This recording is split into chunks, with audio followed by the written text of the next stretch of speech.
সুপ্রিয় দর্শক, the great ওয়াল শোতে স্বাগত জানাচ্ছি। সাংস্কৃতিক বৈচিত্র্যে সমৃদ্ধ চীনের প্রতিটি অঞ্চলেই ভরপুর নিজস্ব উৎসব আর অনন্য ঐতিহ্যে।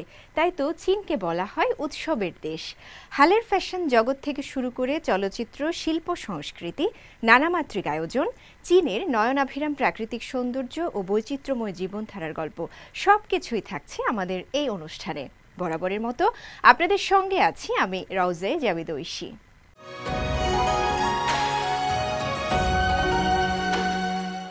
BAF Shaheen school and college Chattogram শাখার একটি প্রতিনিধি দল সপ্তাহব্যাপী চীন সফরে বেইজিং যুব প্রাসাদ পরিদর্শন করে।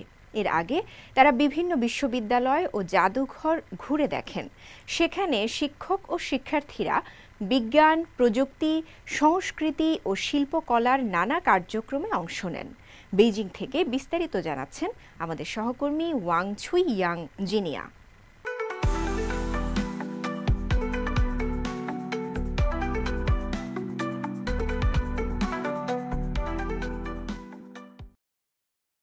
বাংলাদেশ বিমান বাহিনী শাহীন কলেজ চট্টগ্রামের 20 জন শিক্ষক ও শিক্ষার্থীর একটি প্রতিনিধি দল সম্প্রতি একটি শিক্ষামূলক বিনিময় কর্মসূচির জন্য বেইজিং ভ্রমণ করেছে। বিস্তারিত দেখুন ভিডিওতে। Bangladesh Shaheen school and college Chattogram শাখা সপ্তাহব্যাপী বেইজিং সফরের শেষ গন্তব্য ছিল বেইজিং যুব প্রাসাদ। এর আগে তারা ছিংহুয়া বিশ্ববিদ্যালয়, পেকিং বিশ্ববিদ্যালয়, প্রাসাদ জাদুঘর এবং চীনের জাতীয় জাদুঘর পরিদর্শন করেছে। মুথিয়ানইউ গ্রেট ওয়াল আরোহণ করেছে এবং একটি অ্যাক্রোব্যাটিক পরিবেশনা দেখেছে। আজ তারা সাংস্কৃতিক ও শিক্ষামূলক বিনিময়ের জন্য বেইজিং যুব প্রাসাদে এসেছে। বাংলাদেশ এক্সচেঞ্জ গ্রুপে অধ্যক্ষ, শিক্ষক এবং ছাত্রসহ মোট 20 জন সদস্য রয়েছেন। বেইজিং যুব প্রাসাদ 1952 সালে প্রতিষ্ঠিত হয় এবং 2013 সালে পুনর্গঠিত হয়। মূল ভবনের পাশাপাশি প্রাসাদে যুব বিজ্ঞান ও প্রযুক্তি জাদুঘর এবং বেইজিং বোটানিক্যাল গার্ডেনও রয়েছে। Bangladesh Shaheen school and college Chattogram শাখার প্রতিনিধি দল প্রথমে বিজ্ঞান ও প্রযুক্তি জাদুঘর পরিদর্শন করে। বেইজিং যুব প্রাসাদের সাথে সংযুক্ত বেইজিং যুব বিজ্ঞান ও প্রযুক্তি জাদুঘর শহর জুড়ে তরুণদের জন্য একটি বিস্তৃত বিজ্ঞান ও প্রযুক্তি শিক্ষার স্থান। বিভিন্ন প্রদর্শনী, প্রশিক্ষণ কর্মসূচি এবং প্রতিযোগিতার মাধ্যমে এটি বিজ্ঞানের প্রতি তাদের আগ্রহকে উদ্দীপিত করে এবং তাদের উদ্ভাবনী চেতনা এবং ব্যবহারিক দক্ষতা বিকাশের লক্ষ্যে কাজ করে। চায়না যেটা বর্তমানে আসলে খুবই উন্নত একটি দেশ এবং তার রাজধানী বেইজিংয়ে এসে তাদের মধ্যে আসলে আধুনিকতার যে সৌন্দর্য, কালচার এবং ট্র্যাডিশনের যে লালন, এই জিনিসটা তাদেরকে বেশ মুগ্ধ করেছে। তো আসলে আমরা বুঝতে পারলাম যে আসলে এত সুন্দর শো বা এই ধরনের এত সুন্দর সাজানো শহর, এর পিছনে অনেক পরিশ্রম লুকিয়ে আছে। বিজ্ঞান ও প্রযুক্তি জাদুঘর ত্যাগ করার পর প্রতিনিধি দলটি বেইজিং বোটানিক্যাল গার্ডেন পরিদর্শন করে। বেইজিং টিচেন বোটানিক্যাল গার্ডেন হল চীনের একমাত্র বিশেষায়িত বোটানিক্যাল গার্ডেন, যা শিক্ষাদানের জন্য নিবেদিত এবং এটি তরুণদের জন্য প্রকৃতি শ্রেণীকক্ষ এবং জীবন্ত উদ্ভিদ পাঠ্যপুস্তক হিসেবে পরিচিত। উদ্যান পরিদর্শনের পাশাপাশি বেইজিং যুব প্রাসাদ Bangladesh Shaheen school and college Chattogram শাখার শিক্ষক ও শিক্ষার্থীদের জন্য বিভিন্ন ধরনের সাংস্কৃতিক, শৈল্পিক এবং চারুকলা অভিজ্ঞতামূলক ক্লাসের ব্যবস্থা করেছিল। এবার বেইজিং যাত্রায় দলটি প্যালেস জাদুঘর পরিদর্শন করে। সেজন্য যুব প্রাসাদ প্যালেস জাদুঘরের ভবনগুলির কাগজের মডেল প্রস্তুত করেছিল। যুব প্রাসাদের শিক্ষকরা শিক্ষার্থীদের মডেলগুলি কিভাবে তৈরি করতে হয় তা শেখানোর সময় নিষিদ্ধ শহরের স্থাপত্য সম্পর্কে তথ্য প্রদান করেছিলেন। দলের শিক্ষার্থীরা উৎসাহের সাথে মডেলগুলি তৈরিতে অংশগ্রহণ করেছিল। খুবই ভালো লেগেছে। আসলে এটি আমাদের যে মানসিক বিকাশে খুবই সহায়তা করে, বিশেষ করে যে প্রেজেন্ট যুগে বাচ্চারা যে মোবাইল দেখে সেইটিকে এফেক্ট করতে এটা আমাদের খুবই সাহায্য করে। এবার প্রতিনিধি দলের নেতা হলেন Bangladesh Shaheen school and college Chattogram শাখার অধ্যক্ষ সালেহ আহমেদ খান। এই শিক্ষামূলক বিনিময় সম্পর্কে বলতে গিয়ে তিনি বলেন, আমার কাছে সবচেয়ে যেটা মনে হয়েছে, আমরা যেটা জানি যে চীনের শিক্ষা ব্যবস্থা পৃথিবীর অন্যতম সেরা, এটা আমরা আগে শুনে এসেছি, কিন্তু এখানে আসার পর আমার মনে হচ্ছে এটাই সম্পূর্ণ সত্য। এখানে যে শিক্ষার পরিবেশটা অত্যন্ত মনোমুগ্ধকর। আমরা স্কুল পরিদর্শনে গিয়েছি, ওখানে বাচ্চাদের যেভাবে পড়ানো হচ্ছে, যে পরিবেশটা রয়েছে, খেলাধুলা এবং আনন্দের সঙ্গে ওরা যে পড়াশোনা করছে, ওদের যে ফ্যাসিলিটিসগুলো এখানে দেওয়া হয়েছে, আমি মনে করি এটি অত্যন্ত উন্নত মানের এবং এইরকম শিক্ষা ব্যবস্থায় বাচ্চারা অবশ্যই ভালো শিক্ষা গ্রহণ করে দেশ গঠনে ওরা ভূমিকা রাখতে পারবে। যুব প্রাসাদের শিল্প শিক্ষকরা কাগজের স্থাপত্য মডেলের পাশাপাশি একটি হস্তনির্মিত চীনা স্থাপত্যের খ্যানসন সিলিং মডেল প্রস্তুত করেছিলেন। চীনা স্থাপত্যে খ্যানসন সিলিং ঐতিহ্যবাহী চীনা বাসস্থানের একটি প্রতীকী এবং স্বতন্ত্র বৈশিষ্ট্য, যা কেবল একটি আলংকারিক উপাদান হিসেবেই নয়, বরং একটি ভবনের সাংস্কৃতিক ও আধ্যাত্মিক মূল হিসেবেও কাজ করে। শিক্ষার্থী এবং শিক্ষকরা কেবল স্থাপত্য সংস্কৃতি সম্পর্কেই শিখেনি, বরং এই শিল্পকর্মের মাধ্যমে তাদের শৈল্পিক এবং কারুশিল্প দক্ষতাও উন্নত করেছে। অনুষ্ঠানের পরে উভয় পক্ষ উপহার বিনিময় করে এবং ছবি তোলে। এরপর প্রতিনিধি দল যুব প্রাসাদের শিক্ষকদের ফলো করে খুনছু অপেরা, লোকসঙ্গীত ইত্যাদি শিখতে আর্ট কোর্সটি উপভোগ করে।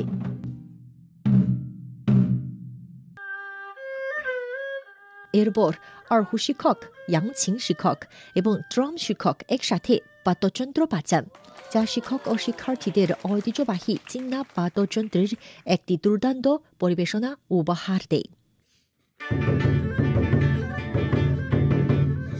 আমরা যদি সুযোগ পাই আমরা অবশ্যই চীনে পড়াশোনা করব, কারণ এখানে সবকিছু অনেক উন্নত এবং তারা সবাই প্রযুক্তির উপর নির্ভরশীল।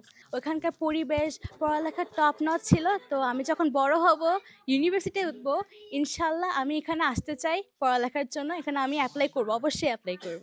আমি খুব এক্সাইটেড ছিলাম ইউনিভার্সিটিগুলো, বিশেষ করে packing university and Tsinghua university, দুটোটা অনেক টপে আছে। বাট পেকিং ইউনিভার্সিটি চাইনিজ কালচারের জন্য আমার খুব ভালো লাগে, কজ আমি চাইনিজ অনেক ড্রামা দেখেছি কালচারের উপরে। দ্যাটস ওয়াই চাইনিজ ওই পেকিং ইউনিভার্সিটি স্পেশালি আমার খুব ভালো লাগছে। ওদের পড়াশোনার স্টাইলটা, স্কুলে গেলাম, ওখানে সবাই অনেক ফ্রেন্ডলি ছিল। আমরা অনেকগুলো অ্যাক্টিভিটিস করেছি চাইনিজ কালচারের উপর। এবার আমরা ফরবিডেন সিটিতে গেছি, আমি ওখানে অনেক মজা করছি। আমরা সবাই মিলে অনেক ছবি তুলেছি, আমরা ওখানে থেকে যাওয়ার মতো।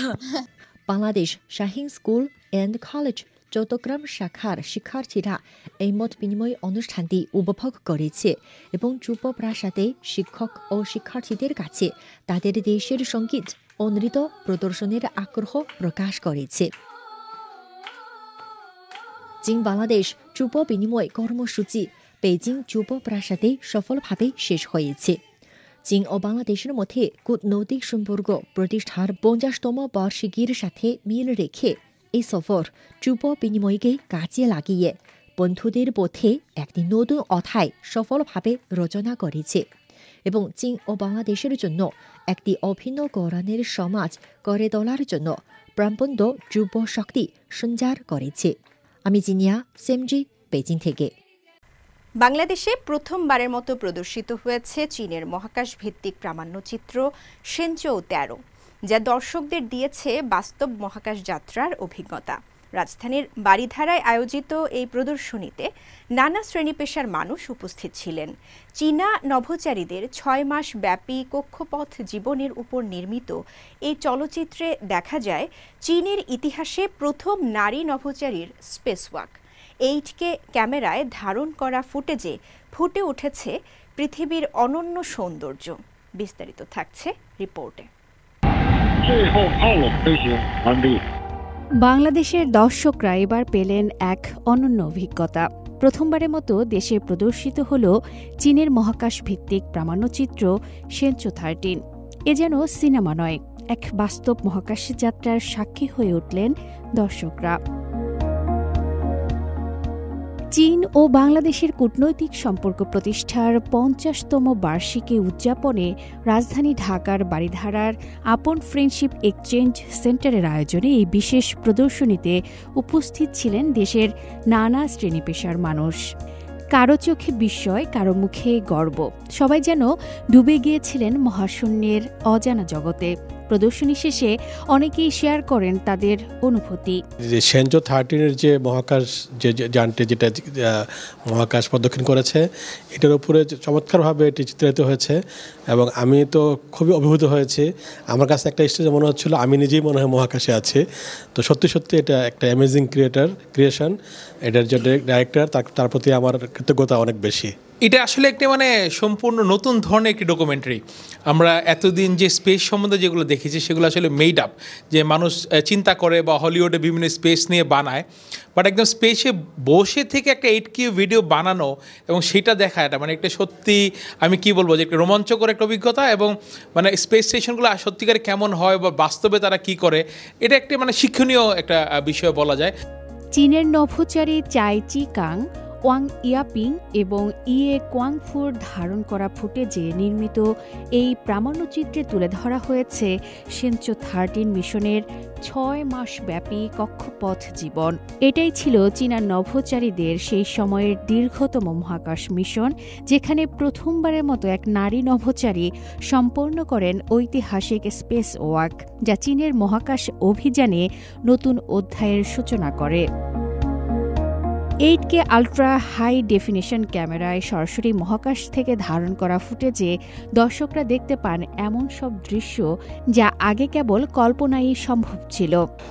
এটা দেখে আমি খুবই অভিভূত হলাম এবং এর প্রতিটা ক্ষণই আমার কাছে খুব থ্রিলিং মনে হচ্ছিল, খুবই রোমাঞ্চকর মনে হচ্ছিল।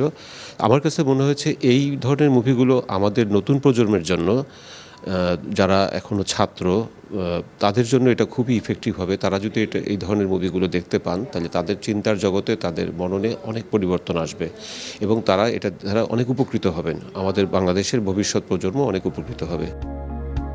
প্রামাণ্যচিত্রে ফুটে উঠেছে ছিংহাই তিব্বত মালভূমির রাজকীয় সৌন্দর্য, বিশাল সাহারা মরুভূমি, স্ফটিক নীল ছিংহাই হ্রদ আর রাতের শহরের আলোকিত মানচিত্র। সবকিছু মিলিয়ে সেনচো 13 হয়ে উঠেছে এক কাব্যিক অভিযাত্রা, যেখানে বিজ্ঞান ও সৌন্দর্য মিশে গেছে এক সুতোয়। চীনের প্রথম মহাকাশে ধারণ করা এই প্রামাণ্যচিত্র এরই মধ্যে বক্স অফিসে আয় করেছে 5 কোটি ইউয়ান। দেখেছেন 13 লাখেরও বেশি দর্শক। চীন ছাড়িয়ে আন্তর্জাতিক অঙ্গনেও ছবিটি ব্যাপক প্রশংসা পেয়েছে। যুক্তরাষ্ট্র, ইতালি, হাঙ্গেরি ও সংযুক্ত আরব আমিরাত সহ 35টিরও বেশি দেশে প্রদর্শিত হয়েছে সেনচো 13। এই চলচ্চিত্র শুধু প্রযুক্তির নয়, মানবতার জয়গান। এটি সেই গল্প যেখানে মানুষের কৌতূহল, সাহস আর স্বপ্ন একসঙ্গে উড়েছে মহাবিশ্বের অজানা সীমানায়। আর প্রতিটি দৃশ্য যেন কোমলভাবে মনে করিয়ে দেয়, আমরা যত দূরেই যাই না কেন, আমাদের আসল ঘর এই নীল পৃথিবী। আফরিন মিম, CMG বাংলা। চীনের ইউনান প্রদেশের পর্বতবেষ্টিত এক প্রত্যন্ত গ্রাম, যেখানে একসময় মেয়েদের স্কুলে যাওয়া ছিল এক অচিন স্বপ্ন, সেখানে এখন জ্বলে উঠেছে এক আশার প্রদীপ। ৬৮ বছর বয়সী এক নারী প্রধান শিক্ষিকা, যিনি নিজ জীবনের প্রতিটি মুহূর্ত উৎসর্গ করেছেন দরিদ্র পরিবারের মেয়েদের শিক্ষার জন্য। তার নাম চাং কুইমেই। তার তৈরি স্কুল বদলে দিয়েছে হাজারো মেয়ের জীবন। সেই গল্পই থাকছে এই পর্বে। চীনের দক্ষিণ পশ্চিমাঞ্চলের ইউনান প্রদেশের লিচিয়াং শহরের হোয়াপিং কাউন্টি। 2008 সালে এখানেই চাং কুইমেই প্রতিষ্ঠা করেন হোয়াপিং হাই স্কুল ফর গার্লস, দেশের প্রথম সম্পূর্ণ বিনামূল্যের মেয়েদের উচ্চ বিদ্যালয়। এই স্কুলে নেই কোনো ভর্তি ফি, নেই টিউশন ফি। দরিদ্র পরিবার থেকে আসা মেয়েদের জন্য এটি শুধু একটি শিক্ষা প্রতিষ্ঠান নয়, বরং জীবন বদলে দেওয়ার সুযোগ।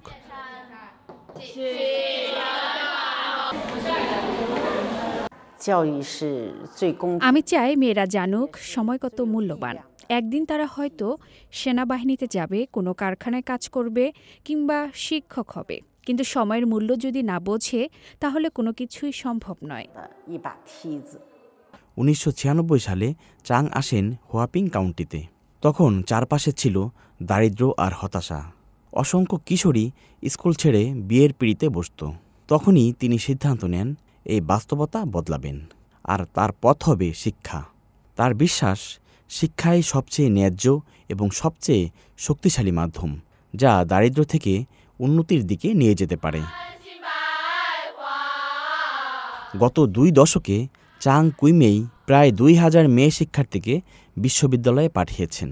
তাদের অনেকেই এখন সমাজের গুরুত্বপূর্ণ পেশায়, যেমন চিকিৎসক, শিক্ষক বা সরকারি কর্মকর্তা। আমি যদি হুয়াপিং হাই স্কুলে না যেতাম, হয়তো আজ আমি ঘরের গৃহিণী হয়ে থাকতাম, কিন্তু চাং ম্যাডামের জন্যই আমি আজ একজন ডাক্তার। প্রতিদিন ভোর 5টায় ওঠেন 68 বছর বয়সী চাং কুইমেই। মেয়েদের ডেকে তোলেন, নিজে তদারকি করেন ক্লাসে যাওয়া পর্যন্ত। আর্থাইটিসের যন্ত্রণাও তাকে থামাতে পারে না। পা মাটিতে রাখতেই ব্যথা লাগে, কিন্তু এই মেয়েগুলোর মুখ দেখলে মনে হয় আমাকে বাঁচতেই হবে, তাদের বিশ্ববিদ্যালয়ে যেতে দেখতেই হবে। অবসরের বয়স অনেক আগেই পেরিয়ে গেছেন তিনি, তবুও মেয়েদের সঙ্গে একই ডরমিটরিতে থাকেন, তাদের সঙ্গে আহার করেন, তাদের সঙ্গেই ঘুমান। তার কাছে এই তরুণরা শুধু শিক্ষার্থী নয়, বরং তার জীবনের অনুপ্রেরণা। এই মেয়েরা আমায় বাঁচিয়ে রাখে, তাদের চোখে ভবিষ্যৎ দেখি, তাদের সাফল্যের আশাতেই আমি প্রতিদিন নতুন করে বাঁচি।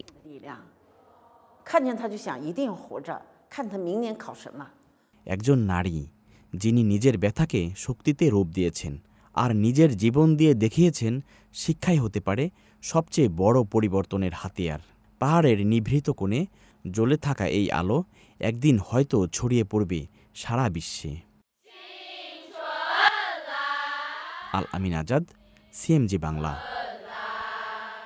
উত্তর পশ্চিম চীনের সিনচিয়াং স্বায়ত্তশাসিত অঞ্চলে ফিরে আসছে এক ঐতিহ্যবাহী সুরের জাদু।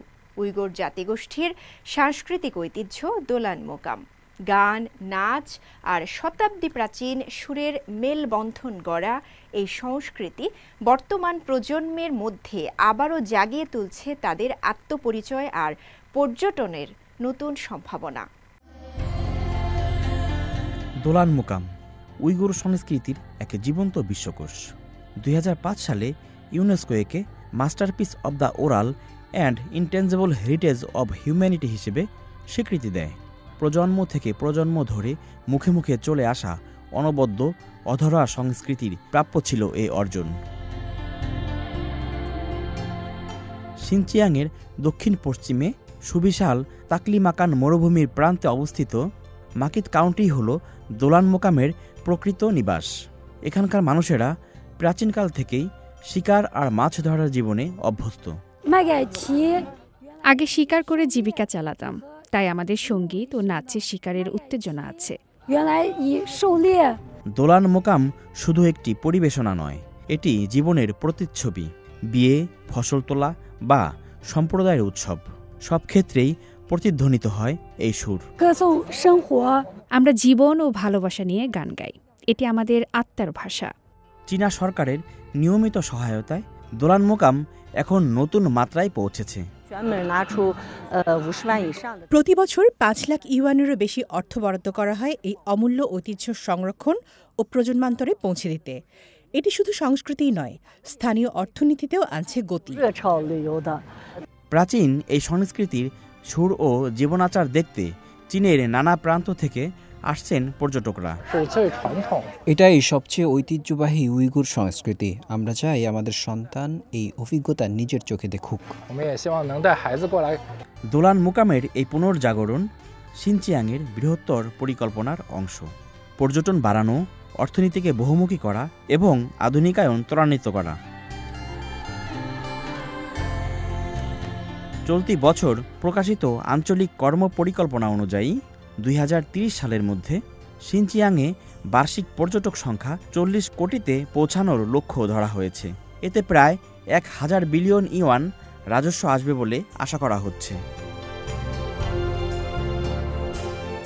তাশকুরগান ও কাজগড় যাওয়ার পথে অনেকেই মাকিতকে শুধু ট্রানজিট পয়েন্ট হিসেবে দেখতেন, কিন্তু এখন এর সংস্কৃতি, ইতিহাস আর মরুভূমির মায়া পর্যটকদের থামিয়ে রাখছে আরও কিছু সময়ের জন্য। যখন বাইরের মানুষ আমাদের দোলান সংস্কৃতি দেখে তালি দেয়, আমরা শক্তি পাই। সব কষ্ট, সব দুশ্চিন্তা চলে যায়। দোলান মোকাম শুধু একটি সাংস্কৃতিক ঐতিহ্য নয়, এটি উইগুর জনগোষ্ঠীর প্রাণের সুর, যা আজ আবার জীবন্ত হয়ে উঠছে নতুন প্রজন্মের কণ্ঠে ও পদচারণায়। আল আমিন আজাদ, সিএমজি বাংলা। প্রিয় দর্শক, দ্য গ্রেট ওয়াল শো আজ এ পর্যন্তই। আমাদের অনুষ্ঠানটি টেলিভিশনের পাশাপাশি সোশ্যাল মিডিয়ার মাধ্যমে দেখতে www.facebook.com/cmg বাংলা এবং ইউটিউব চ্যানেল সিএমজি বাংলাতে ভিজিট করতে পারেন। পরবর্তী পর্বে নতুন কোনো আয়োজন নিয়ে দেখা হবে আপনাদের সঙ্গে। সে পর্যন্ত সবাই ভালো থাকুন, সুস্থ থাকুন। চাইচিয়েন।